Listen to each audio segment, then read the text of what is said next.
welcome back to Nerd Impacts Incoming Weekly. We got a ton of news for you this week. This week was the Disney Investors Call. They dropped a lot of new news, not just Disney Plus, and not just as far as that they're taking a more direct-to-consumer approach and focusing more on direct-to-consumer content, which is a fancy way of saying streaming. But they focused heavily on both on Lucasfilm, Hulu, FX, Marvel, of course, Disney proper, I guess you could say, and Disney Pixar content. Both what's going to theaters, what's going to Hulu, and what's going to Disney Plus. And Star, their new international platform. But today we're going to focus on Lucasfilm's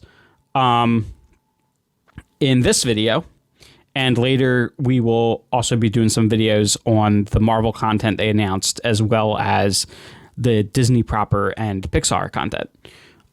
So as always, we're trying to stick to genre content, so there's going to be a lot of things we're probably not going to talk about. But with that out of the way, so Nick, what are your thoughts on this first new Lucasfilm series that they announced, Rangers of the New Republic? I'm excited. Yeah. I'm happy to see more spotlight on more background characters of the Star Wars story. Now, my guess is that I think we already know Cara Dune is a Ranger, right?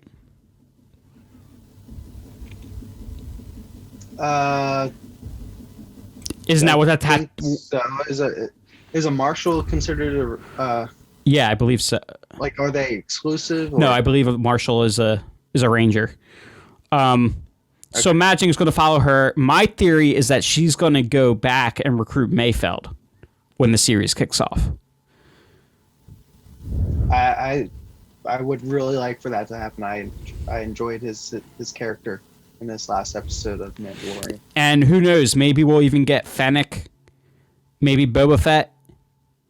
Maybe I'm forgetting his name. The other sheriff. The sheriff in the first episode that was wearing Boba Fett's armor. But I'm drawing blank. But he could pop up. So yeah, obviously going to focus on background characters, so that'll be cool. But we didn't get any images, no real details beyond that. But the next series, I think, will be much more fun to speculate. Ahsoka. We are getting Rosario Dawson in her own series as Ahsoka. I was not expecting that. And I was fully expecting that.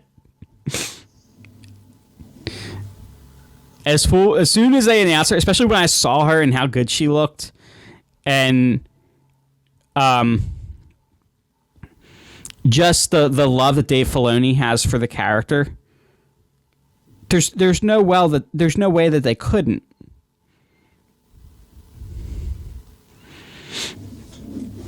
So what kind of storyline do you think that would be? What do you think we would see with Rosario or Ahsoka, the Ahsoka character? Do you think we could see her trying to put back together the Jedi Order? I don't know if she's necessarily going to put back the Jedi Order, or maybe she's going to put it back, but in a different way. Mm-hmm. Because of where... I'm pretty sure the Ahsoka series is supposed to be concurrent with Mandalorian, so at this point, she's more on the gray side. Mm-hmm. Less affiliated with the Jedi. Yeah, but could that also partially be because the Jedi really aren't around anymore? I mean, if the new Jedi Order was established, she would have more say in what that order and what their doctrine kind of consisted of.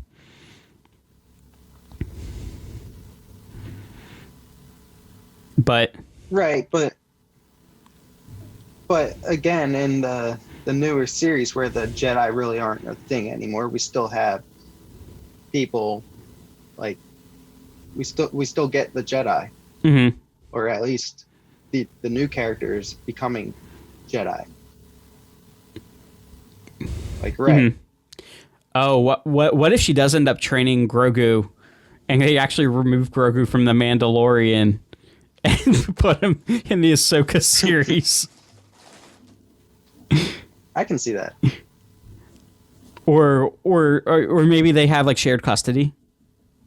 They meet at a planet somewhere in between, and Mando gets every other week and weekends and half the holidays, and I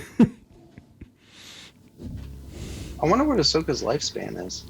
She might be more suited for raising Grogu. they have, I believe, confirmed that she does age much slower than humans. Yeah, she could stick around for the kid. I don't know that she lives that long. She probably wasn't a child for 50 years or an infant for 50 years. No, probably not. But yeah, so another one, we got an Andor series coming, a prequel to Rogue One, following Diego Luna as is it Cassia Andor? Is that the name from Rogue One? I actually didn't hear the name. I didn't dive that deep into Andor. Yeah, and he was one of the supporting cast on Rogue One. And I guess we'll get to see more of the background of what was going on as the Resistance was building and they were getting ready to take down the Empire. Leading up to the destruction of the Death Star, as we saw, or the delivery of the plans, rather, as we saw in Rogue One, that led to the destruction of the Death Star. So really more background into the what they call the Skywalker saga. And speaking of the Skywalker saga and characters tied to it, Nick, so we've known for a while that Ewan McGregor was coming back as Obi-Wan for his own series. What we didn't know was that we are also getting Hayden Christensen as Darth Vader. I am excited for this version of Anakin because it's not Anakin. They were specific. It's not Anakin. It is Darth Vader. Right. It's Vader, but I'm more excited about this version of him than what we had in episodes 2 and halfway or the beginning of episode 3 with the complaining Anakin. Oh, the whiny brat, emo Anakin. Yeah. No, and now we got Vader. We got awesome Vader. And we can only pray that James Earl Jones will be returning to voice Vader when he's in the armor. I'm sure they're somehow going to work in that we see Hayden Christensen with the helmet off. They can't not do that, otherwise the actor wouldn't matter. Right. But we better get some freaking Vader with the helmet on, speaking in the deep, seductive tones of James Earl Jones. The passion burns bright for that man. Yeah, so that'll be really cool. So this series, I believe, is taking place between 3 and 4. Do you think it takes place after he kills Darth Maul, or do you think that the confrontation with Darth Maul could be portrayed in live action here? I'm actually not sure where that takes point. I guess they're never really clear on that, are they, when Darth Maul confronts him? I don't know. I'm not at that point in the series. I haven't explored that point of the series yet. Yeah, but if I remember correctly, he just shows up on a planet and confronts Obi-Wan. I don't think they really indicate where it takes place in the timeline. Okay. But yeah, just seeing Ewan McGregor back though, during that large. I mean, there's so much they can do during that large chunk of time that we leave him at the end of 3 and then reunite with him at the end of 4. And it's going to be interesting to see what could have caused him to go live in the desert like a hermit. Like what horrible thing happened during that time. Maybe he did almost get Vader back. I mean, I've been going back and playing Force Awakens, and Vader the whole time was secretly plotting against... Well, it's a Legends series, so it's not canon, but they do tend to borrow a lot from it. But he did go back. I mean, Vader was planning on turning against the Emperor and taking out the Death Star the whole time. Well, I don't remember if he was planning necessarily on taking out Death Star, but he was planning on taking down the Emperor. At least in that continuity. So it could be interesting to see. Maybe they're less enemies and more frenemies in this series. That'd be, yeah. I'm trying to think of, like Goku and Piccolo at the beginning of Dragon Ball Z. Yeah, something like that. That'd be interesting. Yeah. Or like Goku and Vegeta, or like Goku and half of the other people he eventually befriends. They all come around eventually. Yes. Piccolo's now, his grandchild's caretaker. Think about this, though. So. Maybe he does get very close to reclaiming Anakin to the light side and fails, and maybe that's what drives him to his hermitage. Could be. But anyway, Nick, you're back into the animated series now. I'm guessing you haven't gotten as far as the Bad Batch episodes yet.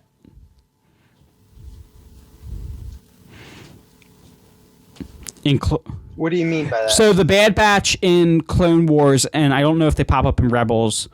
The Bad Batch is a group of clones who are kind of like the outcasts.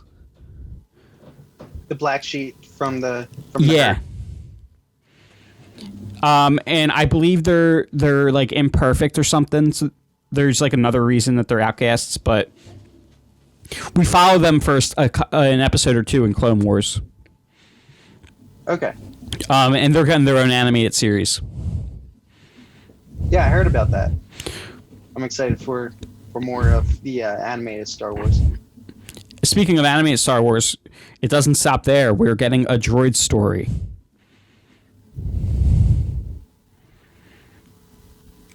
Oh, there's the Disney robot series gonna be really fun. Well, it's gonna follow R2-D2 and C-3PO on a never before seen mission.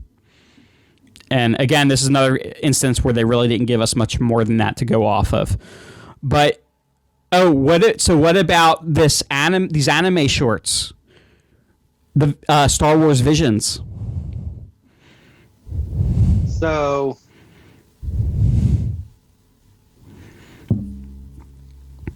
I'm a little skeptical. I'm curious, a little skeptical to see how this is going to play out. How well these two mix with the anime creators and the Disney content. It'll be really interesting. Mm-hmm. Now, I'm assuming it's going to be canon, but I guess it'll take place in different, maybe some. I guess they really have no limits. I guess they can do some stories that are related to the Skywalker saga and some stories that are outside of it, maybe in other parts of the galaxy. Yeah, there's a ton of things to explore. And I guess that's probably why they reached out and allowed for this, is because there is a ton of things to explore, and it's great to have different views weigh in. Mm-hmm. See different artistic creativity. So going back to our Skywalker saga characters, Lando is getting his own spin-off series, which I'm assuming would be starring Donald Glover. coming back as Lando from Solo. So I'm guessing this will probably be kind of like a heist series. Yeah, probably. It'd be something a little bit different of a genre in the Star Wars universe. I'm guess not that different because we did get Solo, which kind of was that. But we'll get more of that apparently. Yeah, we know he likes to gamble. Maybe we'll see him get his shit. Maybe it'll be a prequel to Lando. You mean a prequel to this for Lando or to the Star Wars to Solo? Oh, okay. I didn't even think about that. It could actually take place before Solo. I just assumed it would take place after. I think it will take place after though, because then they have the option of bringing Solo into it at some point. There is that, yeah. Now I'm really excited for this one, Nick. Did you see at all the Netflix series Russian Doll? I did not. It's really cool. It's a really cool kind of time loop, kind of Groundhog Day kind of story. The creator, Leslie Headland, is going to be doing The Acolyte, which they're describing as a mystery thriller about the emerging dark side during the High Republic. I'm so excited to see more gritty Star Wars. They're saying The Acolyte, which I believe the Acolyte refers to kind of like the Padawan equivalent to a Sith Lord. So see some grooming of a Star Killer. That'd be cool, but I do believe earlier on when they first announced that Leslie Headland was going to be doing this, they did say it was going to be a very female-centric story. So I would imagine we're going to get one of the female Sith Lords. Maybe I forget her name, but she trained under Count Dooku during the Clone Wars series. Right. I remember her. Yeah, maybe we get something like that. But they did announce a few movies. Patty Jenkins is going to be directing Rogue Squadron. Yeah, isn't that with Luke's old crew? I don't know. I just know it's going to be like related to the pilots from. Oh yes, no, you're right. Led by Luke Skywalker. Yep. So there we go. We got some OG era stuff. It's more OG era stuff. Yeah. Now, that's exciting, but even more exciting is Taika Waititi is doing a series. A series they're not announcing. They're just saying it's going to be super different. But anything Taika Waititi could do, I'm excited to see. The man's brilliant. Yeah, and he comes at things from a direction. Like, his stuff's always so. Like, dude, Jojo Rabbit. That movie. How could a movie be, like, kind of funny and lighthearted while so deep and disturbing at the same time? Mine a Taika Waititi. And, of course, he did Thor Ragnarok. And he's also doing Thor Love and Thunder, isn't he? Don't remember. Yeah, I believe he's also doing Thor Love and Thunder. I'm going to go out on a limb and say he is. I'm pretty sure he is. But Thor Ragnarok was incredible, and unlike any of the Thor movies that came before it, and a million times better. And there is another Lucasfilm series, but I think we're going to save that for when Jake joins us later for some of the Disney stuff. We'll talk about this straight to Disney Plus series from Lucasfilms that is not a Star Wars property. There is a fifth Indiana Jones movie coming, but I'm not particularly excited about that, so we're not going to. Nick, you care to say anything about Indiana Jones? If I had dug up some information on it, I would There isn't any, really, other than it's coming July 2022. Okay.